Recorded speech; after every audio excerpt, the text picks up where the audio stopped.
Po dëgjoj këto lajmet që operatorët e hidrokarbureve në këtë vend do të rrisin brenda 40 orëve çmimin e naftës kryesisht me 20 lek dhe rritja mund shkojë deri në 40 lek.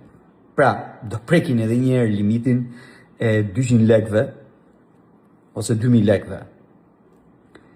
Shikoni që ngjarjet në lindjen e mesme, lufta atje, përhapja në vendet e tjera arabike për te Iranit, prodhuese, mbylljen e kushticës së Hormuzit ku kalon trafiku i hidrokarbureve, naftës edhe gazit, patjetër që do të kishte një impakt në çmim, por që ky impakti përkthehet ose vjen në Shqipëri brenda 48 orëve, ky është nam. Shikoni, çmimi i naftës është fiksuar në 173 lek prej një viti. Një vit që nuk ndryshon. Kjo historia që këta shesin në tregun e brendshëm me çmimin e bursës është një tallje, nuk po e them ç'a tallje është, po është një tallje shumë e madhe me gjithë ne që paguajmë naftën, apo benzinën, apo gazin tek këta operatorë. Ndryshoi euro në një vit.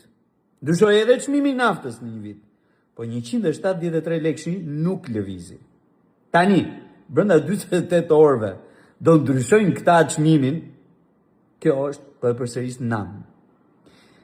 Dua të kujtoj që këtë shqetësim me ngrita sot, e ndava sot me kolegët e mi në Partinë Socialiste në kryesinë e saj. Dhe natyrisht dua të sjell në vëmendje të tyre e të gjithëve që bordi për administrimin e çmimeve të hidrokarbureve i përdorur gjatë kohës së luftës në Ukrainë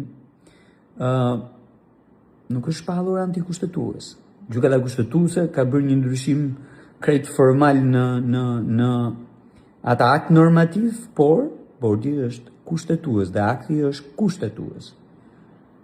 Kur abuzimi ulë re, patjetër që kundër masa ndaj abuzimit duhet jetë e shpejtë dhe efektive.